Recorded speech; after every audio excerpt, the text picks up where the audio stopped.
오늘의 큐티 말씀은 로마서 4장 13절부터 25절입니다. 제목, 약속하신 것이 능히 이루실 것을 확신하라. 먼저 앞뒤 문맥을 살펴보겠습니다. 바울은 로마서 2장부터 유대인들을 향하여 말하고 있습니다.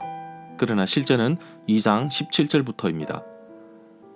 유대인들이 율법과 할례라는 것에 집착한 결과 정말 중요한 하나님의 백성으로서 살아가야 하는 의무에는 소홀한 것입니다.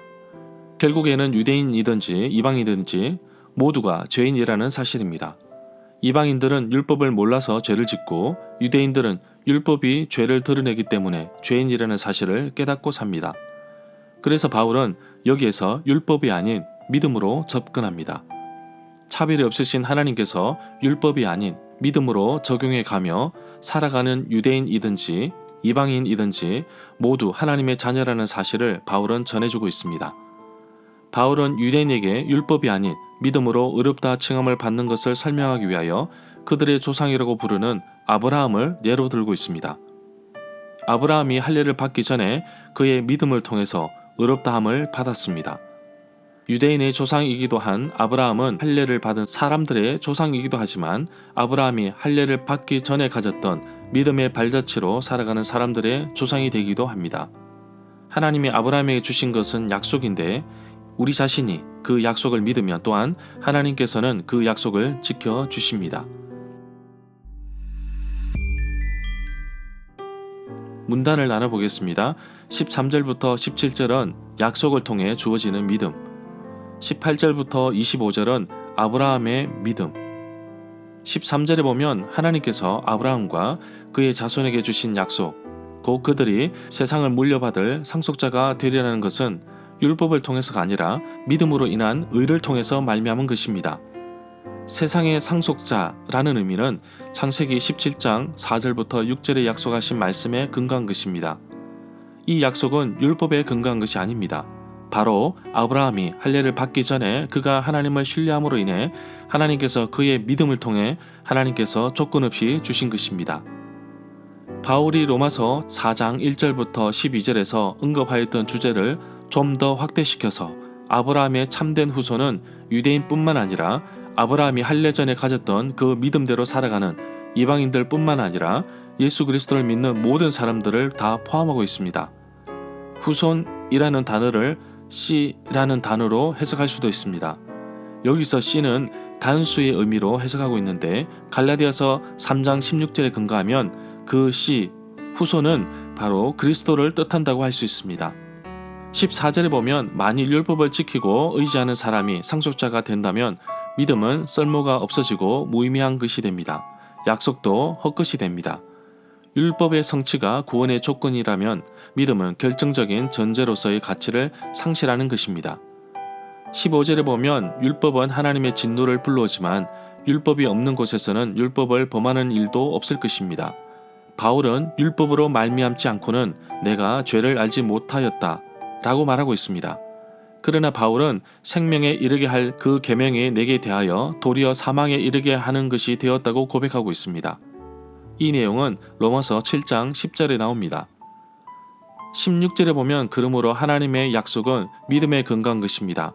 이렇게 하신 것은 하나님께서 아브라함의 모든 자손에게 약속을 은혜로 주시기 위해서입니다. 모세 율법에 속한 자에게 뿐만 아니라 아브라함의 믿음에 속한 사람에게도 보장하시려는 것입니다. 아브라함은 우리 모두의 조상입니다. 바울이 말한 우리 모두의 조상에서 우리는 바로 이방인과 유대인 모두를 지칭합니다. 아브라함의 믿음에 속한 사람은 아브라함이 가지고 있었던 믿음으로 살아가는 사람들인데 바로 갈라디아서 3장 7절에서는 믿음으로 말미암은 자들은 아브라함의 자손이라고 말하고 있습니다. 결국 하나님의 약속은 사람의 공로나 노력에 근거해서가 아닙니다. 오로지 전적으로 하나님의 은혜로 주어지는 것이기 때문입니다. 이 사실은 유대인뿐만 아니라 이방인을 포함한 모든 사람에게 유효해야 합니다. 그렇기 때문에 오직 믿음만이 하나님께서 주시는 의에 인도될 수 있는 것입니다. 17절에 보면 바울은 창세기 17장 5절의 말씀을 인용하였습니다. 하나님은 아무것도 없는 곳에서 창조하신 분이시며 죽은 자를 살리시는 분이십니다. 히브리서 11장 9절에 보면 이삭의 이야기를 예로 들고 있습니다. 그가 아브라함이 하나님이 능히 이삭을 죽은 자 가운데서 다시 살리실 줄 생각한지라 비유컨대 그를 죽은 자 가운데서 도로 받는 그신이라고 말하고 있습니다. 죽은 자를 살리시는 분이시라는 사실은 하나님은 로마서 4장 5절에서 말한 경건하지 아니한 자를 의롭다 하신다는 사실과 동일선상에 있다고 봅니다. 21절부터 22절에 보면 아브라함은 하나님께서 친히 그 약속하신 것을 이루실 능력이 있다고 확신하였습니다. 이것이 바로 하나님께서 그의 믿음을 보시고 아브라함을 의롭다고 여기셨다고 말씀하신 이유입니다. 창세기 15장 6절에서 말씀하고 계십니다. 23절에 보면 그의 의로 여기셨다는 말은 아브라함만을 위해 기록된 것이 아니라고 말하고 있습니다. 성경에서 말하고 있는 이야기나 교훈과 명령은 어떤 특정한 사건이나 사람에 대해서 말하고 있는 것이 아닙니다. 23절에서 말하고 있는 것처럼 아브라함 자신을 위해서 말하고 있는 것이 아님을 강조하고 있습니다. 아브라함을 만나신 바로 그 하나님께서 주 예수의 부활 사건에 행동하셨으며 이 행동을 통하여 의롭게 하는 동일한 믿음을 가능하게 하십니다. 예수님의 죽음을 통하여 우리의 죄의 허물이 속해졌으며 그의 부활을 통하여 하나님과의 갱신된 교제 관계, 우리를 의롭다 하심에 들어가는 길이 열렸습니다. 25절에 보면 예수님은 우리가 지은 죄 때문에 내어줌이 되었고 죽으심을 당하셨고 우리를 의롭게 하시기 위하여 다시 살아나셨습니다. 절마다 상세한 설명과 구절에서 그리고 핵심 내용과 중심 줄거리는 네이버 블로그에 올려져 있습니다. 내게 주시는 교훈입니다. 아브라함은 바랄 수 없는 중에 바라고 믿었습니다. 아브라함은 자신의 어려운 환경을 알면서도 믿음이 약해지지 않았습니다. 믿음이 없이는 약속을 신뢰하지 못하기 때문입니다. 약속하신 것을 이룰 줄 확신하였습니다. 이것이 아브라함의 의로 여겨진 것입니다. 바울은 이 믿음을 아브라함에게만 국한한 것이 아니라 오늘날 그리스도인들에게도 말씀을 묵상하는 나에게도 동일하게 적용됨을 말해주고 있습니다. 물론 나에게는 아브라함과 같은 동일한 환경의 어려움은 없지만 나름대로 힘들고 어려운 것들이 많습니다.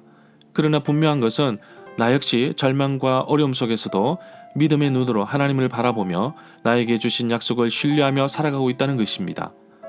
죽은 자 가운데서 살아나신 예수 그리스도는 우리가 범죄한 것 때문에 내어줌이 되었고 또한 우리를 의롭다 하시기 위하여 살아나신 것입니다. 내가 지은 죄로 인해 예수님은 내어줌을 당해 죽으셨고 나를 의롭다고 여기시기 위해 살아나신 예수 그리스도를 찬양합니다. 히브리서 11장 6절의 말씀처럼 믿음이 없이는 하나님을 기쁘시게 못합니다. 믿음이 없이는 언약의 약속도 신뢰할 수 없습니다. 아브라함처럼 도전해도 안 되는 환경에서도 믿음으로 시작한 나의 발걸음을 보시고 의롭게 여기실 것입니다. 기도하지 않아도 될 만큼 작은 짐은 없습니다. 기도해도 소용없을 만큼 큰 문제도 없습니다. 오늘도 하나님께 풀리지 않는 나의 문제들을 맡기겠습니다. 그리고 그 문제를 믿음으로 도전하는 하루가 되기를 소망합니다.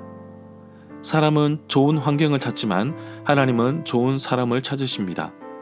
환경에 탓하지 말고 믿음으로 도전하겠습니다.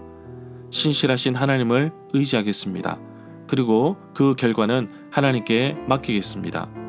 신실하신 하나님께서 나의 앞길과 건강과 가정을 지켜주실 것을 믿고 감사의 기도로 시작하는 하루가 되기를 간절히 소망합니다.